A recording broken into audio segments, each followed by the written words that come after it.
My name is Suzanne. I'm a compulsive overeater. Hi, everybody.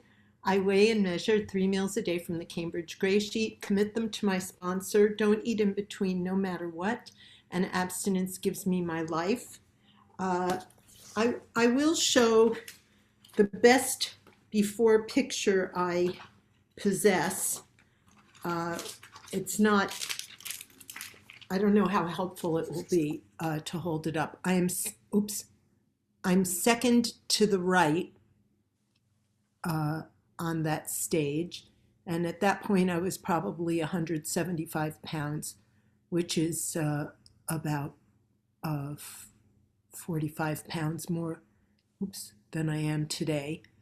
And in my world, 45 pounds, you might as well have been 7,000 pounds. I mean, you were out of the running, baby.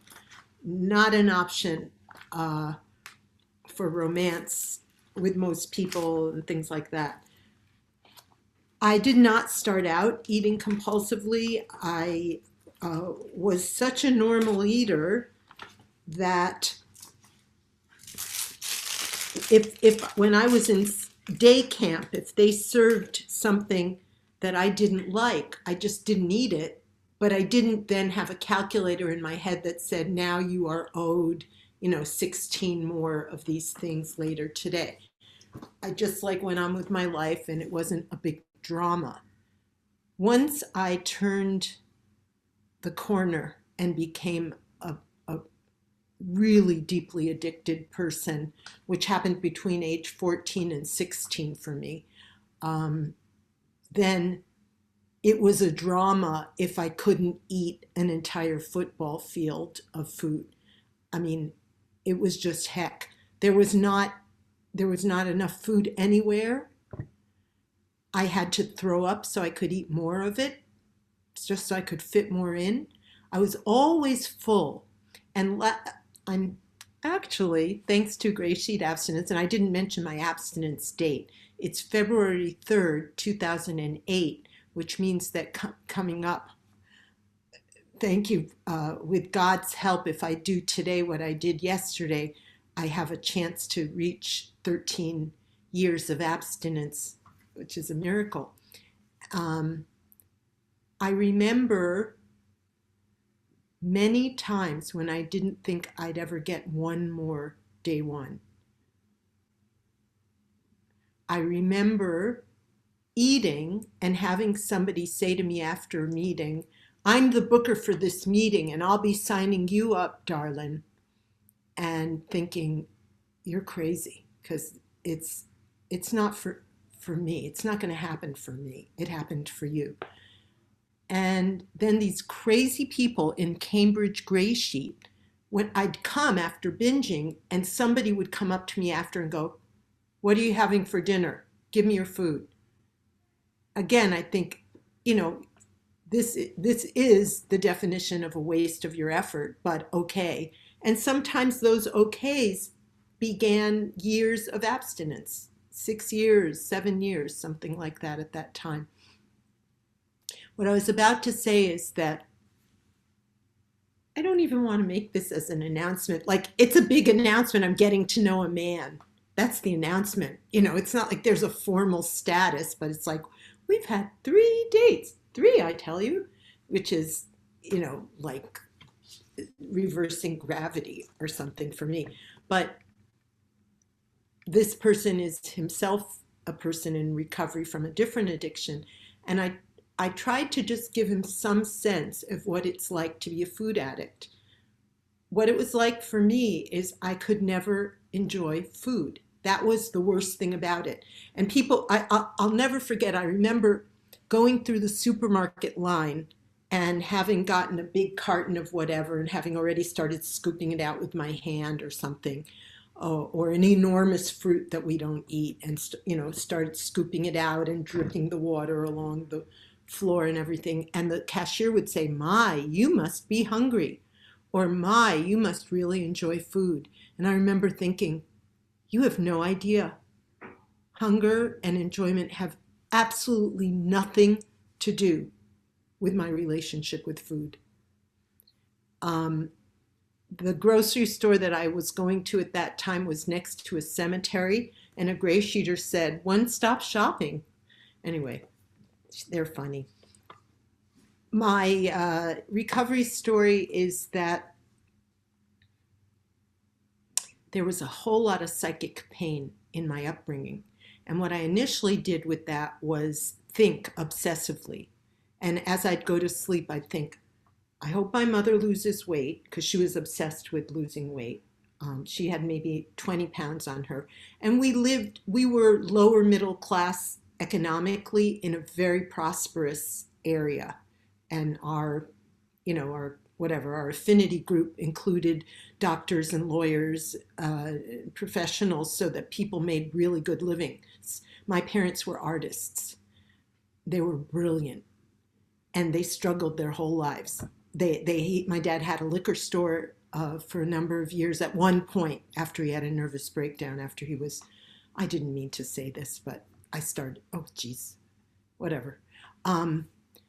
He had a job as a clerk and as a professional artist, and he was magnificent. And my mother also had a job as an artist with him, and he lost both his jobs in 1 week. And I think it was also the first week of my brother's birth.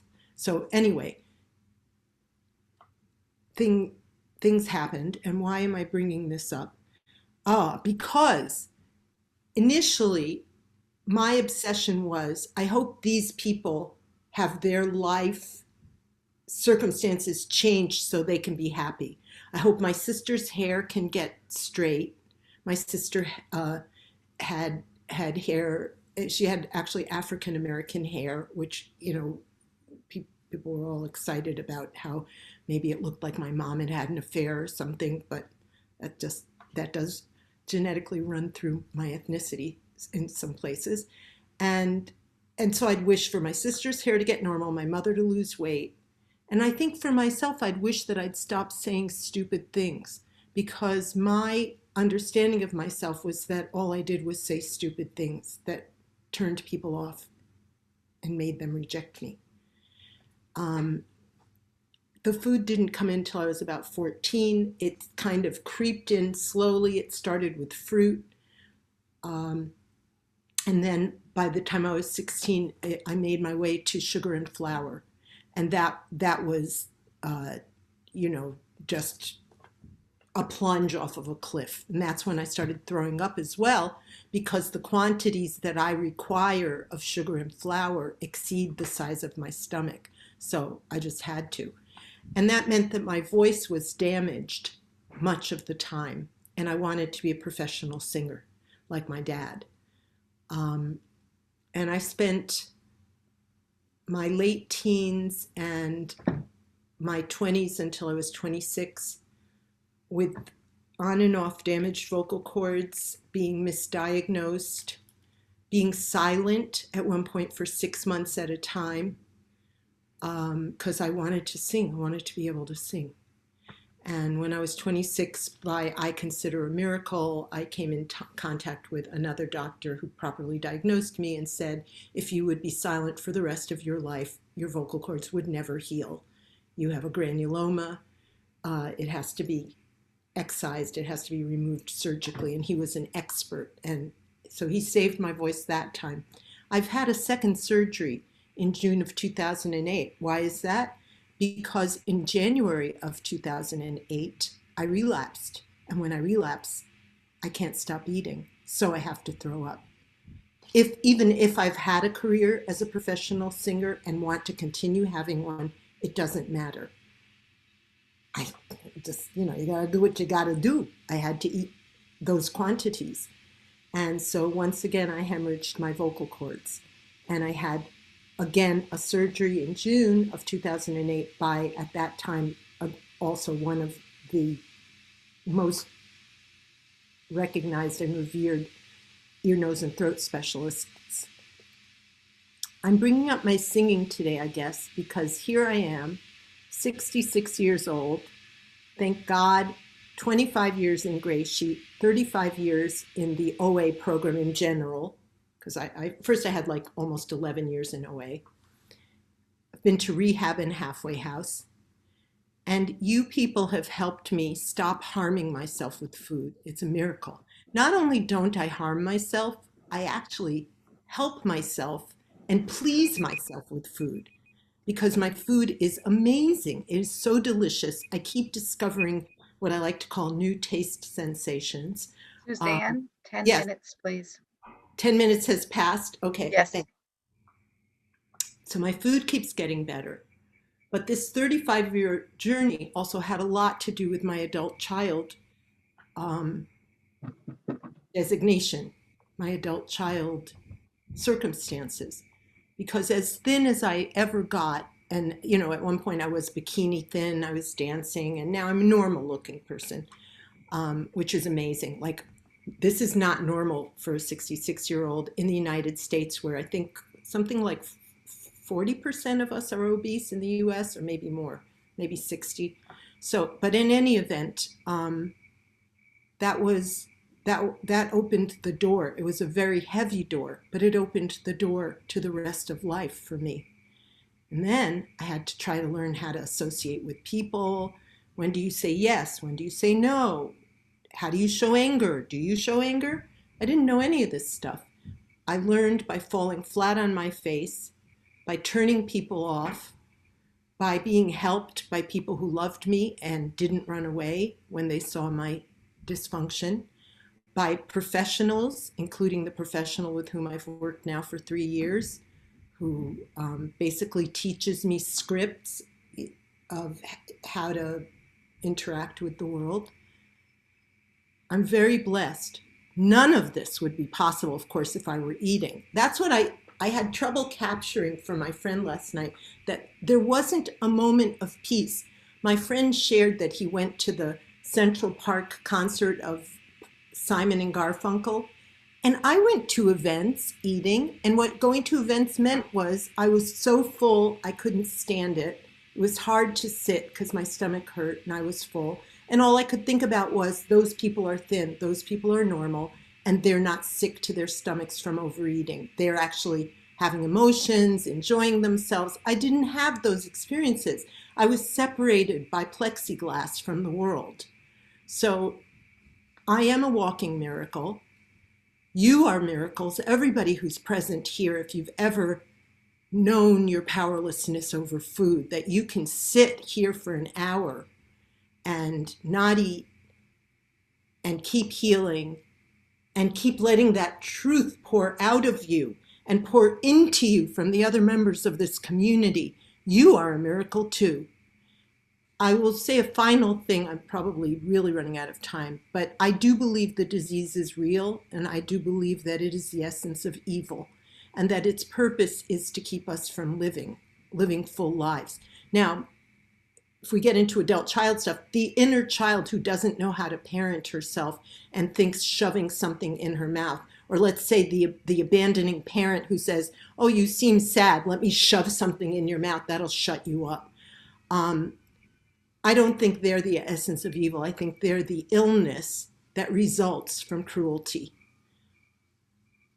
But love is stronger than hate, as Reverend Martin Luther King said, of blessed memory. And there is so much love here. And I'll just end by quoting a dear friend of mine in program who says, she refers to the disease as the lower power. And she says, the lower power is powerful, but the higher power is more powerful. And that's for sure. One phone call in a time of pain can turn the disease around. One getting onto a Zoom meeting for even 5 minutes. One of our Gray Sheet founders said, even 5 minutes of a meeting is a message to your disease. So if I may offer unsolicited advice, do not make my mistakes and allow perfectionism to prevent you from taking in the sunlight of the spirit. We're all entitled to a process, one tiny step at a time. Thank you for listening to me.